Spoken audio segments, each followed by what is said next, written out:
దేవుని నామానికి స్తోత్రాలు. మీ అందరికి నా వందనములు. మరి గత సంవత్సరం అంతా దేవుడు మనల్ని ఎంతగానో ఆయన రెక్కల నీడలో కాసి కాపాడాడు కాబట్టి మనం మనం ఆయనకి ఎంతో రుణస్థులమయ్యి ఉన్నాం.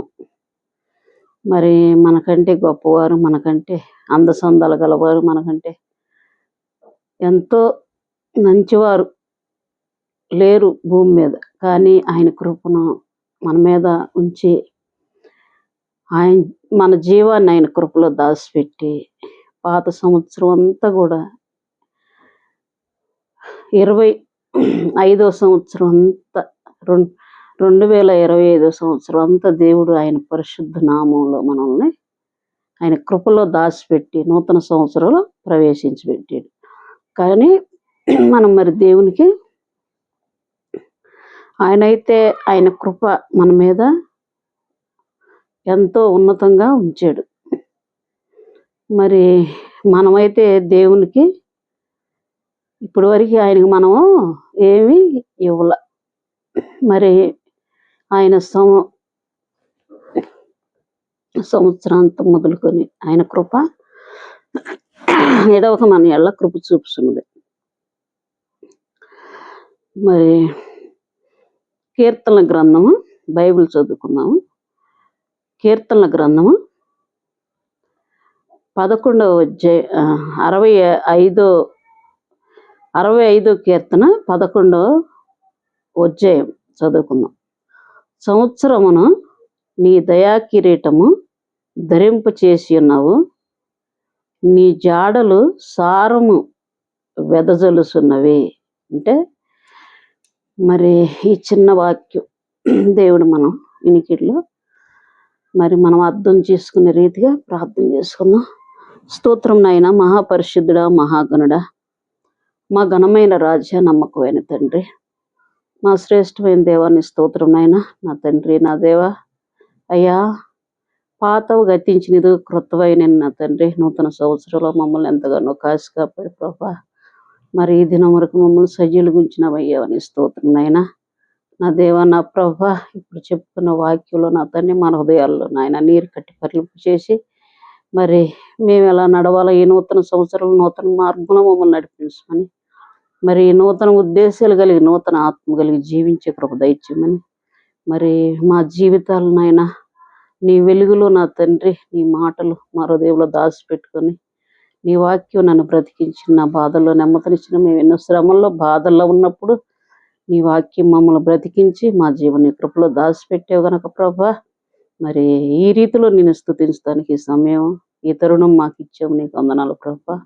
నా తండ్రి ఈ వాక్యం చెప్పుకొని చున్నాను నా తండ్రి మా హృదయాల్లో నీరు కట్టి పలింపు చేయమని, కొద్ది మనల్ని పాచని దూపంలో చేర్చుకుని మరలా ప్రతుతురు దయచేయమని యేసుక్రీస్తు వారి శ్రేష్టమైన నామములు అడిగి వేడుకున్నాం తండ్రి, ఆమేన్. మరి మనం ఇప్పుడు చెప్పుకునే వాక్యం ఏంటంటే 11 కీర్తనల గ్రంథము 65వ అధ్యాయము 11వ వచనం.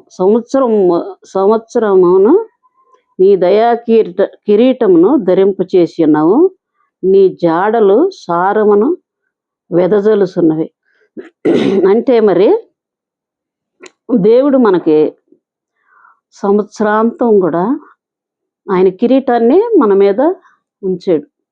మరి ఆయన కృపని ఆయన కిరీటాన్ని మన మీద ఉంచాడు. ఆ కిరీటం మన మీద ఉండబట్టే మరి ఆయన మనకి జీవం ఇచ్చాడు అన్నమాట. ఎందరికో లేదు ఈ భాగ్యత, ఈ ధన్యత. మన కళ్ళ ముందు ఎందరో మరి తెల్లారితే కొత్త సంవత్సరం అన్నంగా కూడా మనుషులు భూమి మీద కోల్పోయిన వాళ్ళు ఉన్నారు. కుటుంబాల్లో దుఃఖంతో, బాధతో, ఏడుపుతో, ఎంతో కన్నీరుతో ఉన్నారు. మరి దేవుని కృపను బట్టి మనం ఇంత కుటుంబాల్లో మనకి ఇంత నెమ్మదిని, ఇంత సంతోషాన్ని, మనము మన బిడ్డల్ని కలిసి మరి ఆయన ఎంతగానో ఆయన రెక్కల కింద, ఆయన బాహు రెక్కల కింద భద్రపరిచి మరి ఈ రీతిలో ఉంచాడు కాబట్టి మనం ఆయనకి ఏమిచ్చి ఆయన రుణము మనము తీర్చలేము. మన రక్షణ పాత్రను చేత పట్టుకొని ఆయన్ని మనము గణపరచాలి. మరి ఈ నూతన సంవత్సరాల్లో ఆయన మనకి ఇంత శ్రమలో నుండి కూడా మనల్ని ఆదరించాడు. మరి నూతనంగా మనకేమి ఇచ్చాడు? ఆయన జీవం ఇచ్చాడు. ఇంకా ఎంతకంటే ఇవ్వాల్సింది మనకేం లేదు భూమి మీద. అసలు ఆయన ఇవ్వాల్సిందే ఇచ్చాడు మనకి. ఈ జీవంతో ఉండటం కంటే భాగ్యం భూమి మీద ఎవరికి లేదు. ఒక మనిషి భూమి మీద జీవంతో ఉండటమే ఆయన ఇచ్చిన కృప. మరి ఆ కృపలో ఆ కృప అనే నావలో మనం ఉన్నాం కాబట్టి ఆయన మన జీవం ఇచ్చినందుకు మనం ఆయనకి ఏమి ఇవ్వాలి? ఆయన్ని మనము ఈ నూతన సంవత్సరంలో మన తీర్మానాలు ఏంది? మన తీర్మానం ఏం కలిగి ఉన్నాం ఆయన ఎదుట? ఆయన మరి మనకి భూమి మీద సమస్తం ఏది కావాలో కూడా ఆయన ఎరిగి ఆయన మనకన్నీ ఈవులు ఆయన మనకి ఇచ్చాడు. మనకి కుటుంబాలను ఇచ్చాడు, బిడ్డలను ఇచ్చాడు, మరి ఆయుష్ని, ఆరోగ్యాన్ని, బలముని, శక్తిని, ఆనందాన్ని, ఔశ్వర్యాన్ని అన్నీ కూడా ప్రభు మనకి ఇచ్చాడు. ఇవన్నీ కూడా మనకి ఆయన ఇవ్వాల్సిన పని ఏంది ఆయనకి?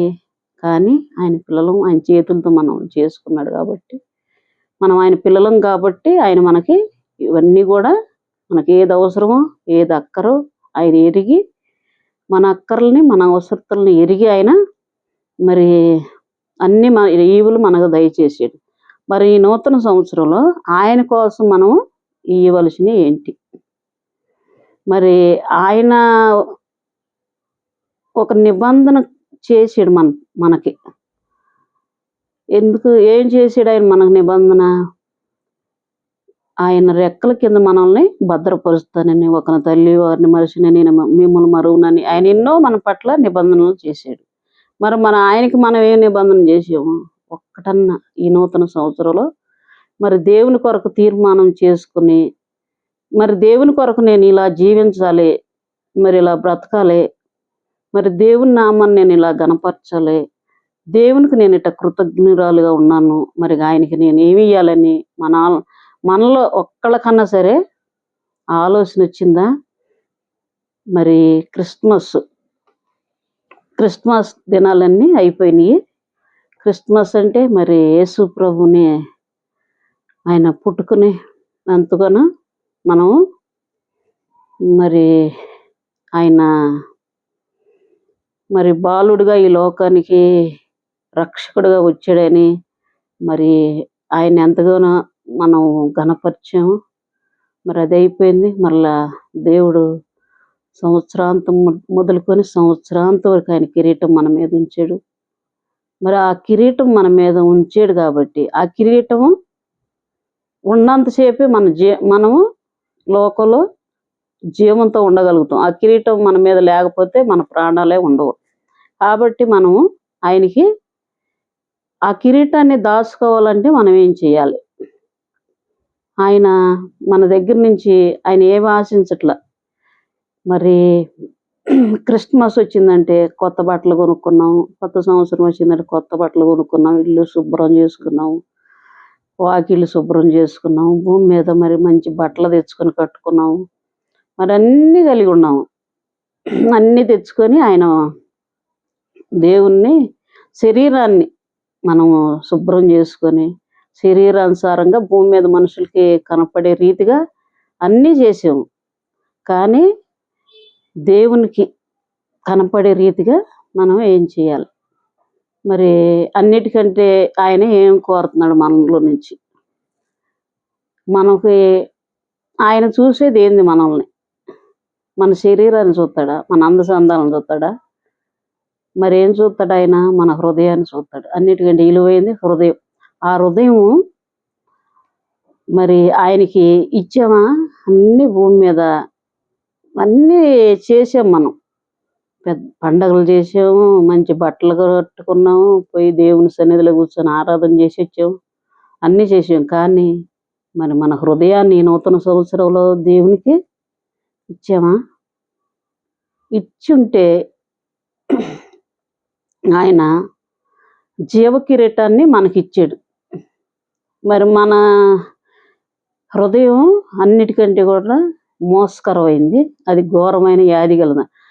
మరి జీవ కిరీటం ఆయన ఇస్తే మరి రోత హృదయాన్ని మరి మనం దేవునికి ఇవ్వలేకపోతున్నాం. అన్నిటికంటే ఘోరమైన అది వ్యాధి గలది, అది ఆ హృదయం మంచిది కాదు, మోసకరమైందని దేవుడు చెప్తున్నాడు.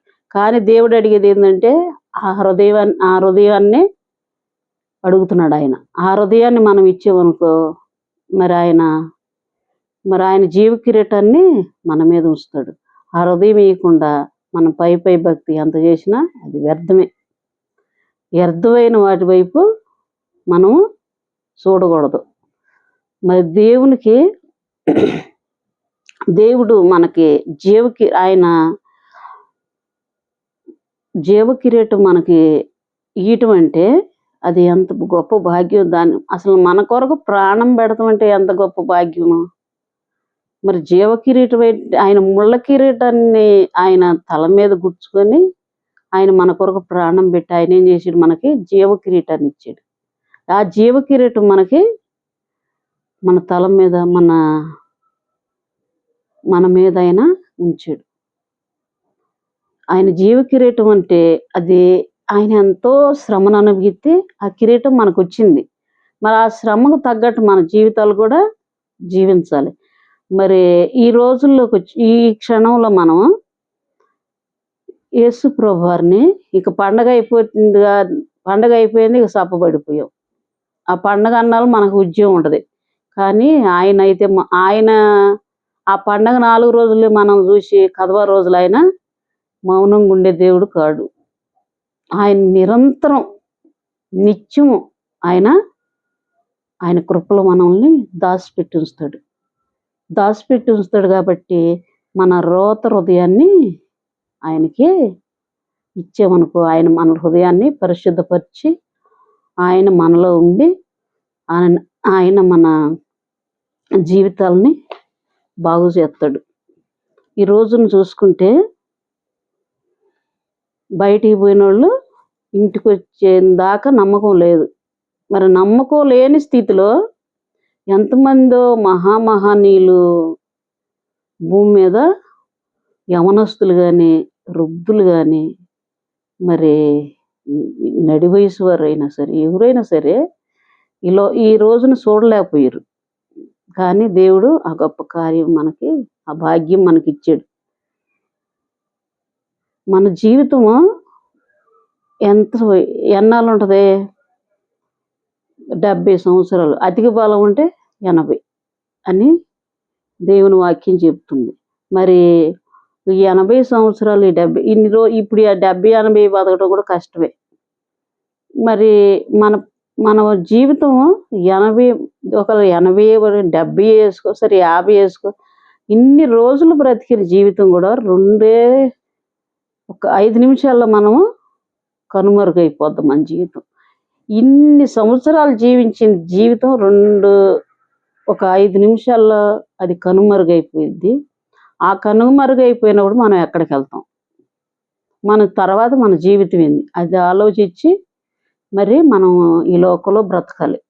అది ఆలోచించుకోకుండా మనం ఎట్టబడితే అట్ట బ్రతికేవనుకో అవి మనకు అందం ఉండొచ్చు, ఔశ్వర్యం ఉండొచ్చు, ధనధాన్యాలు ఉండొచ్చు, మంచి కుబీలను అయి ఉండొచ్చు, లేకపోతే ఏమి లేని అడుక్కునే వాళ్ళు అయి ఉండొచ్చు, మధ్య తరగతి వారు అయి ఉండొచ్చు, ఎవరన్నా అయి ఉండొచ్చు.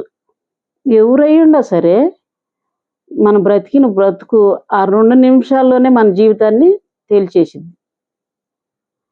ఒక 5 నిమిషాలు మన ప్రాణం పోవటం పెద్ద లెక్క కాదు. నిద్రపోతూనే ఉంటారు. నిద్రపోతా ఇక్కడ ఒక అంకుల్ ఉన్నాడు, 4 ఇళ్ళు దాకా కట్టించినట్టున్నాడు. ఆయన నిద్రపోతున్నాడు. వాళ్ళకు ఇల్లు కట్టించి వాళ్ళ కొడుకు పెళ్లి చేద్దాం అనుకున్నాడు. మరి పడుకున్నాడు, లేచాడంట. బాత్రూమ్ పోయి వచ్చాడు, వాంతి అయిందంట, నీళ్ళు తాగారన్న, బాగానే ఉందనుకోండి, తెల్లారి ఒక లేడు ఆయన. మరి ఎంతసేపు పట్టింది ఆ ప్రాణం పోవటం? మరి ఆయన ఎంత సంపాదించిన ఏమి ఎత్తుకుపోయాడు భూమి మీద నుంచి? ఆయన ఏమి ఎత్తుకుపోవాలా? తెల్లారే వరకే లేడు ఆయన. లేడు కాబట్టి మరి ఆ జీవం పోవటము ఒక 5 నిమిషాల పట్ల. ఆ 5 నిమిషాల జీవితంలో ఇన్ని సంవత్సరాలు బ్రతికిన జీవితం మొత్తం ఒక 5 నిమిషాల్లో వెళ్ళిపోయింది. అది ఎక్కడికి వెళ్ళింది? ఆ ఆత్మను దేవునికి ఆ ఆత్మ లెక్క చెప్పాలి.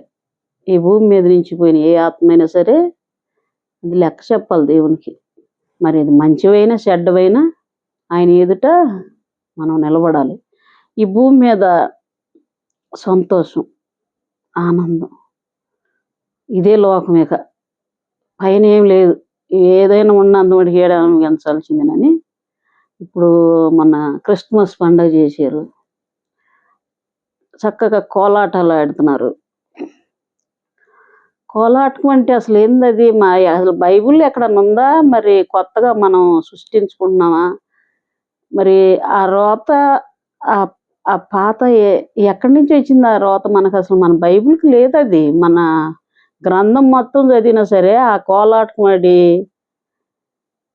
మరి ఇక ఈ క్రిస్టియన్స్ మన ప్రార్థన పోయేవాళ్ళు మేము ఒక 30 సంవత్సరాల నుంచి దేవుణ్ణి తెలుసుకొని ఉన్నాము. ఇప్పుడు వరకు కూడా ఇటువంటి దుస్థితిని చూడలే నేను. కోలాటకం తీసుకొని ఆడి మరి ఈ ఎవరిని చూసి నేర్చుకుంటున్నారు ఈ పనులు? అసలు ఎక్కడుంది అసలు అది బైబిల్లో? పెద్ద పెద్ద సంఘాలు అసలు ఎంత సిగ్గుమాలిన జీవితం ఎందుకు జీవిస్తున్నారో కూడా అర్థం కాల. ఆ పెద్ద పెద్దోళ్ళు కర్రలు తీసుకుని ఎగరతం, అది అంతా అసలు దేవునికి అవమానకరమైన పని. అసలు ఎవరు చేయమన్నారు? పండగను ఎవరు చేయమన్నారు? సరే చేసుకున్నాం, సంతోషంగా భోజనాలు వండుకు తిని చక్కగా ప్రార్థన చేసుకుని ఉండాలి. ఈ డ్యాన్సులు ఏంది, ఈ గారాలు పిల్లలకి, ఆ డ్యాన్సులు అవి ఇవన్నీ అసలు లేని పనులన్నీ కూడా బైబిల్లో లేనివన్నీ కూడా కామిసుకొని మనం ఎట్ట ప్రవర్తిస్తున్నాం మనకు ఒకసారి తెలుస్తుందా దేవుని పిల్లలకి? ఆయన ఆకాశం అందు భూమి మీద కొంగి చూసినప్పుడు విశ్వాసులు ఎవరో కూడా కనుగొనలేని స్థితిలో మనం ఉన్నామంట, దేవుని వాక్యం చెబుతుంది. మరి మాకు చదువు లేదు, సంధ్య లేదు, ఏమీ లేదు. మరి మాటలన్నీ కూడా ఆ పనులు చూస్తుంటే మా అనుభవపూర్వకంగా మా జీవితాల్లో ఎన్నోసార్లు మా జీవితాల్లో మేము చాలా చోట్ల ప్రార్థనలకు వెళ్ళాము, చాలా చూసాము. ఇటువంటి పని ఎప్పుడు చూడలేదు. నేను ఫస్ట్ టైం ఈ సంవత్సరం చూసా. మరి కదవ సంవత్సరంలో నేను చూడలేదు. కానీ మరి ఆ వజాన కర్రలు తీసుకొని కోలాటకాలు ఆడుతున్నారు. మరి ఇక్కడ మరి ఇప్పుడు మనం ఏదన్నా చెప్పుకుంటే మన మీదకి అందరు లెగుతారు. ఇప్పుడు వాళ్ళు దేవుని తెలియని వాళ్ళు చక్కగా వాళ్ళు చేసుకునే ఆరాధన వాళ్ళు చేసుకుంటున్నారు. ఏం చేసుకున్నారు?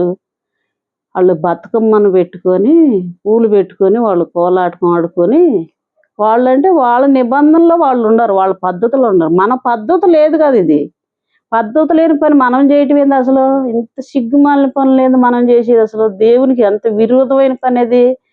ఆనాడు ఇశ్రాయేలీలు కూడా దేవుని మీద తిరుగుబాటు చేసి దూడలను చేసుకుని ఎగిరి ఎక్కడోళ్ళు అక్కడ రాలిపోయారు. ఆ రాలిపోయేళ్ళ గుంపులో మనం ఉండొద్దు. ఆయనకి ఇచ్చిన కిరీటాన్ని మనము జాగ్రత్తగా కాపాడుకోవాలి. ఆ కిరీటం పోయిందంటే ఆయన ఎదుట మనము నిలబడటానికి కూడా స్థానం వేయడం.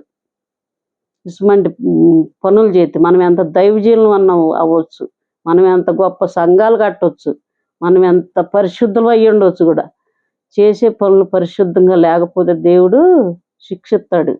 మనం నడిచే నడక మన పిల్లలు నడుపుతారు. మనం సంఘంలో ఏం చెప్తున్నాం, ముందు మనమే కర్రలు తీసుకొని ఎగురుతుంటే మన పిల్లలు అంటే ఎవరు, మన విశ్వాసులు ఎగరతారు, గొప్పది మనం ఎగిరింది కాక వాళ్ళ చేత కూడా ఎగిరెత్తున్నాం అంటే ఎంత సిగ్గుమాలిన పని అది అసలు. దేవునికి ఎంత అవమానమో. జాగ్రత్త, దేవుడు లెక్క అడుగుతాడు, ప్రతి మనిషిని లెక్క అడుగుతారు. ఆ లెక్కలో నిలబడాలంటే మనం ఏవి చేసి మనము అంత ఘనకార్యాలు చేస్తున్నాము, ఎవరు సొమ్ము తిని అంత ఘనకార్యాలు చేస్తున్నాం. ఒక విశ్వాసం ఎంత కష్టపడితేనో 10 రూపాయలు వస్తుంటే మీకు తెచ్చిస్తుంటే మీ ఇష్టం వచ్చినట్టు ఉండటానికి అది దేవుని చిత్తం కాదు. దేవుని చిత్తం ఏమయ్యిందో ఎరగాలి. ఆనాడు పరిశుద్ధులు మరి అన్నీ వదులుకొని వాళ్ళు త్యాగం చేసి బీదలకు సహాయం చేసి వాళ్ళు పనులు చేసుకొని వాళ్ళు కష్టపడి బ్రతికి వాళ్ళు విధేయత చూపించి వాళ్ళు మాదిరి చూపించారు. వాళ్ళు ఇష్టం వచ్చినట్టు బ్రతకటానికి ఏంటిది దేవుని వాక్యము, ఇది పట్టుకోవడం అంటే మాటల ఎటుబడిన దహించేసిద్ది. జాగ్రత్త. మన పిల్లలు మనము ఒక మార్గంలో నడుస్తున్నామంటే మనం దేవునికి ఎంత లెక్క చెప్పాల్సి ఉందో. కష్టపడి తెచ్చిన ప్రతి రూపాయికి లెక్క చెప్పాల్సి ఉంది దేవునికి. దేవుని సన్నిధి అంటే మాటల దేవునికి కాడి కిందకు వస్తాం అంటే మాటల దేవుని చేతిలో బట్టి పడతాం బహుభయంకరం అంట. ఆ భయంకరమైన స్థితి యాకోబు గ్రంథంలో దేవుడు రాపిచ్చాడు. జాగ్రత్త. దేవుని యందు విధేయత లేకుండా ఇష్టం వచ్చినట్టు బ్రతికే కాడకి దేవుడు ఎందుకు మనకి? మనం కూడా బయటికి పోయి ఇష్టం వచ్చినట్టు ఎగురుకుంటూ డాన్సులు వేసుకుంటూ ఉండొచ్చు. అయితే ఈ దేవుడిని అడ్డం పెట్టుకోవడం ఎందుకు? ఇది మంచిది కాదు. ప్రతి ఒక్కళ్ళం కూడా తెలుసుకోవాలి, మనం పరలోక రాజ్యంలో కనపడాలంటే మనం దేవునికి ఏమై ఉండాలి? వెలుగై ఉండాలి. మన మాదిరిని చూపించాలి. మన ఇష్టం వచ్చినట్టు బ్రతకటానికి, మన ఇష్టం వచ్చినట్టు జీవించడానికి, తినుటకు తాగుటకు ఇది సమయం అని దేవుడు అడుగుతున్నాడు. ఇది సమయం కాదు. కాబట్టి దేవునికి రాకడ బహు దగ్గరగా ఉంటుంది. కాబట్టి మరి భూమి మీద చూడబోతే ఈ రోజు ఉండేవాళ్ళు రేపు కనపడతలేదు. నిన్నగాక మొన్న స్వాములు భోజనాలు వండుతాని పోయి మా ఇంటి దగ్గర వాళ్ళే దారిలో వస్తూ ఉండగా పాపం ఈ చిన్న సమోసాలు అమ్ముకుంటా మా బిడ్డలు పోషించుకునే తన భర్త ఏదో క్యాటరింగ్ చేస్తానికి పోతే కారులో పడి వస్తుంటే 5గురు వస్తుంటే 5గురిలో 4 చనిపోయారు.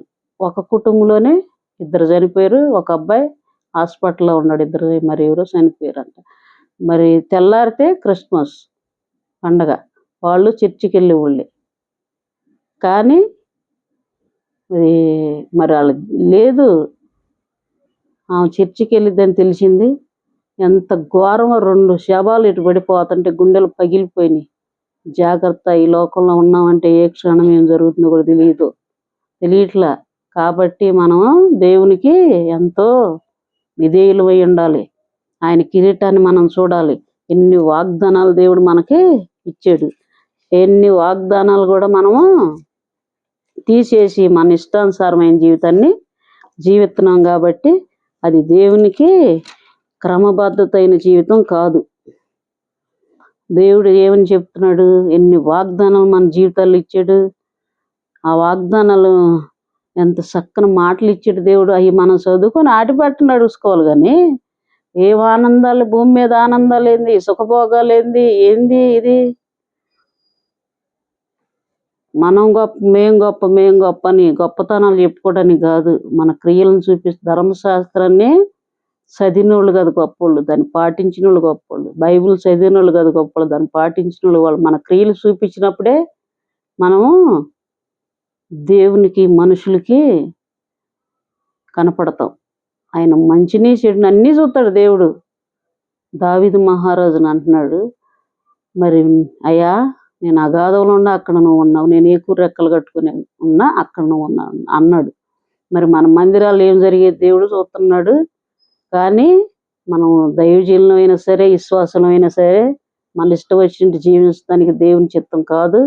మన ముందు నడిచిన దైవజీలు ఎంత వినయం కలిగి ఎంత ముచ్చటగా జీవించారో మనం కూడా అలా జీవించాలని దేవుడు కోరుకుంటున్నాడు. కాబట్టి దేవుని సన్నిధిలో మనం మహిమ కలిగిన మహిమ కలిగిన రాజు ఆయన మనల్ని దత్తపుత్రులుగా చేయలే, స్వతంత్రులుగా చేశాడు. మనము ఆయన రాజ్యాన్ని చేరుకోవాలంటే మనం ఆయన సొత్తు, ఆయన పిల్లలమే. ఆయన పేరు పెట్టి పిలిచాడు మనల్ని. యాకోబుని పిలిచిన దేవుడు మనల్ని పిలవలేదా? అబ్రహాముని పిలిచిన దేవుడు మనల్ని పిలవలేదా? మరి ఎందుకు? మరి క్రిస్మస్ చేసాము, క్రిస్మస్ ఆరాధన జరిగింది. క్రిస్మస్లో ఎంతమంది హృదయాలు వెలిగించబడ్డాయి, ఎంతమంది జీవితాలు వెలిగించబడ్డాయి. నీతి సూర్యుడు ఎంతమందిలోకి వచ్చాడు? ఆనాడు పౌలు గారిలోకి వస్తే ఆయన జీవితం మొత్తం దేవుని కొరకు తెగించాడు. అటువంటి జీవితాలు మనం కలిగి ఉండాలి. ఒక్కరోజు నెల రోజులు పాటిస్తే నీతి సూర్యుడు మనల్ని కదవ రోజులు వదిలేసామనుకో, అసలు నిత్యం నీతి సూర్యుడు మనలో ఉదయిస్తాడైతే కొత్తగా ఉదయించేది ఏంది ఆయన మనలో. అందుకనే జాగ్రత్తగా మనము నీతి సూర్యుని మనలో ఉదయించాడు కాబట్టి మనం నీతి క్రియలో బాధించబడే వారికి ఆయన న్యాయం తీర్చే దేవుడు. బాధించబడిన వారు ఉన్నారు, ఎదవరాళ్ళు ఉన్నారు, దిక్కులేని వాళ్ళు ఉన్నారు. ఈ ధనాన్ని ఇంత రోతగా ఖర్చు పెట్టి ధనాన్ని తీసుకెళ్ళి అటువంటి బిడ్డలకి ఎంతోమంది దిక్కు లేక అనాథలుగా రోడ్ల మీద పడి ఉన్నారు. భర్తలను కోల్పోయిన వాళ్ళు ఉన్నారు. ఈ ధనం తీసుకెళ్ళి ఆ బిడ్డలకి ఇస్తే వాళ్ళ జీవితాలు బాగుపడితే వాళ్ళ కుటుంబాలు దేవుడే చెప్పాడు కదా, వాళ్ళని దిక్కులేని వారిని ఆదరించమని. మరి మనలో అసలు క్రియలు చూపించాలి. చూపించని కాడ క్రిస్మస్లు పండగలు ఎందుకు మనకి? ఎవరికి సహాయం చేయటానికి? దేవుడే అంత తింటాడా వచ్చి మనం పెట్టినవి? మనం కేకులు కోసు తినడానికి, మన ఆనందాల కోసం మనం పూలు బొకాయలు తెచ్చి పెట్టుకోవడానికి ఎన్నేంటి? దేవునికి ఇష్టమైన పనులు కాదు. కాబట్టి దేవునికి ఇష్టమైంది ఒకటే, ఆయన మన హృదయాన్ని కోరే దేవుడు, మన హృదయాన్ని చూసే దేవుడు. మన హృదయాన్ని ఆయన ఆలయంగా చేసుకున్నాడు. మన హృదయం దేవునికి, రోత హృదయాన్ని దేవుడికి ఎత్తి ఆయన పరిశుద్ధంగా మారుస్తాడు. ఎందుకు వచ్చాడు ఆయన భూమి మీదకి? మన రోత హృదయాన్ని తీసివేసి ఆయన నూతన హృదయాన్ని ఎత్తానికి వచ్చాడు. మనం ఏం చేయాలి? దేవునికి విరోధంగా బ్రతకూడదు. దేవుని దృష్టిలో మనము శాపగ్రస్తులం అయిపోతాం. జాగ్రత్తగా ఉండమని దేవుని వాక్యము చెప్తున్నాడు. ఈ కాడకి ఆయన ప్రేమమయుడు, ఆయన దయామయుడు, ఆయన కనికరపూరుడు. అంతవరకే ఆయన ఉగ్రతని తాళుకోలేవని ఒక రోజు ఉందని కూడా తెలుసుకోవాలి. ఆయన ప్రేమ గలవాడే, ఆయన దయగలవాడు కాబట్టి భూమి మీద మనం ఉంచాడని ఇష్టం వచ్చినట్టు బతకటానికి ఆయన చెప్పలేదు కదా మనకి. బతికేవాళ్ళకు బతుకుతారు, వాళ్ళ జోలు మనకు అనవసరం. మనం దేవుని తెలుసుకున్న వాళ్ళు మనం ఏ రీతిలో ఉండాలి, ఏ రీతిలో జీవించాలి. మన దేవుడు ఎవరు? సృష్టికి మూలకర్త, ఆయన సృష్టికర్త. ఆయన వర్ణించడానికి కూడా మనము యోగ్యులం కాము. యేసు ప్రభు వారిని ఎంతో ఎంతో వినయం కలిగిన వారు, ఎంతో మరి ఆ రోజుల్లో దేవుని భయం కలిగిన వారు, ఆయన చూసి ఉనికేవారు, ఆయన చూసి భయపడేవారు, ఆయన చూసి గడగడలాడిపోయారు. ఈరోజు అది కాదు. ఎక్కడ చూసినా సందడే, ఎక్కడ చూసినా అంత సెట్టింగులు. ఏం సెట్టింగులు అయ్యి? ఏమిటిగా అవన్నీ? మనకి సెట్టింగులు పెట్టుకోవడం, వెలుగులో ఉండటం తప్పు కాదు. కానీ మనం చేసే ప్రతి పని కూడా దేవుడు లెక్క అడుగుతాడు. ఇష్టం వచ్చినట్టు పిల్లలతో డ్యాన్సులు వేపించటం, మనం డ్యాన్సులు వేయటం అది దేవుని ఇష్టమైన పని కాదు. అది దురాత్మ సంబంధమైంది. అటువంటివన్నీ తీసి పక్క పెట్టి ఇకనైనా సరే దేవునికి యథార్థంగా జీవించడానికి మనము ఇష్టపడాలి. దేవుడే చెప్తున్నాడని విచారణ చేయాలి. ఆయన అల్లరికర్త కాదు, యేసు ప్రభువు అల్లరికర్త కాదు. కాబట్టి మనం ఏం చేయాలి? ఆయన మాటని, ఆయన ఏం చెబుతున్నాడని మనం ఆయన దగ్గర విజ్ఞాపన చేయాలి. 1000 మందిని వేసుకొని కూర్చున్న ఒకళ్ళ మొహం మనకు తెలియదు, వాళ్ళ మొహం తెలియదు, మన మొహం వాళ్ళ తెలియదు. వాళ్ళు చెప్పుకుంటా పోతే వినుకుంటూ పోతారు, ఎవరు ఇష్టం వచ్చినట్టు వాళ్ళు బతుకుతారు. మరి సరి చేసేది ఎవరు? మనిషిని సరి చేసేది ఎవరు? దేవుని కోసం ఏర్పరచుకున్న పిల్లలే కదా ఒకళ్ళనొకళ్ళు సరి చేసుకునేది. ఒకళ్ళనొకళ్ళు సరి చేసుకోవాలంటే ఎవరు? దైవజనులు వాక్యాన్ని చెప్పినప్పుడు మన హృదయాలు సరి చేసుకుంటాం. సరి చేసుకొని జీవించాలంటే మరి ఐక్యత కలిగి కూడా దైవజనులతో కూడా సహవాసం కలిగి కూడా ఉండాలి. సహవాసం కలిగి ఉన్నప్పుడు మనం కూడా ఆయన సహవాసం కలిగి ఉంటే మనం దేవునితో మనం అందరం కలిసి దేవునితో సహవాసం చేయాలి. దేవునితో సహవాసం చేసినప్పుడు మనము సార్వత్రిక సంఘంగా ఒక దినమున మనము ఎత్తబడతాం. ఈ నూతన సంవత్సరంలో మన దేవుడి గొప్ప కార్యాన్ని మనకి మన జీవితాల్లో ఇచ్చాడంటే నూతనంగా బ్రతకమని దేవుడు ఇచ్చాడు. కాబట్టి దేవుని కృప మనల్ని వెంటాడింది కాబట్టి ఆయన కృపలో మనల్ని దాచిపెట్టాడు కాబట్టి మన జీవితాలు ఇంకా దేవుని కొరకు ఈ నూతన సంవత్సరంలో తీర్మానం కలిగి మేము దేవుని కొరకు బ్రతుకుతామని ఒక్కొక్కళ్ళమే ఆయనకు సమర్పణ చేసుకొని ఆయన వైపు చూసి ఓపికతో ఆయన్ని మనం పరుగు పందాన్ని తుదముట్టించాలి. ఈ నూతన సంవత్సరాన్ని మనము దాన్ని ఎంతో ఆయన ఇచ్చిన జీవితాన్ని ఆయన కొరకు వాడబడాలని దేవుడు మరి మనతో మాట్లాడుతున్నాడు. కాబట్టి ఆ జీవ కిరీటం పోగొట్టుకోకుండా మరి మనం దాన్ని జాగ్రత్తగా కాపాడుకొని మన హృదయాన్ని దేవునికి ఇచ్చి ఆయన మనలో ఉండేలాగా చూసుకోవాలి. మన జీవితం, మన హృదయము, మన దేహం ఆయనకి ఆలయమని మనము ఎరగాలి. ఆయన మన హృదయమైన ఆలయంలో చేర్చుకుంటే మన రోత హృదయాన్ని తీసివేసి ఆయన పవిత్రపరిచి ఆయన మనల్ని నడిపిస్తాడు. కాబట్టి ఈ లోకంలో మనం అల్లరితో కూడిన ఆటపాటలు తీసివేసి దేవుని యందు భయభక్తులు కలిగి ఆయన త్రోవలు యందు నడుచువారందరూ ధన్యులు అన్నాడు. కాబట్టి ఆయన త్రోవలు యందు నడిచి ఆయన యందు ఆనందించి సంతోషించే భాగ్యము మనకి కావాలి. కాబట్టి మనం ఇక నుంచి అయినా సరే ఈ నూతన సంవత్సరంలో నూతన ఉద్దేశాలు కలిగి జీవించాలని దేవుడు కోరుతున్నాడు. కాబట్టి దేవుని ఉద్దేశం ఏంటంటే మన జీవితాన్ని పాతవి గతించిన ఇది క్రొత్తమైనని కొత్త జీవితం కలిగి జీవిస్తాము. మరి దేవుని చిత్తానుసారమైన జీవితం జీవించాలని దేవుడు ఆశపడుతున్నాడు. మనుషులు మనల్ని ఎంత మనం మనుషులను ప్రేమించి ఎతికినా మన దేవునికి సాటి రాదు. కాబట్టి ముందు దేవుని మీద ఆధారపడి మనము బ్రతకాలి. మనుషులను ఆశ్రయించడం కంటే యెహోవాను ఆశ్రయించడం మేలని దేవుని వాక్యం చెబుతుంది.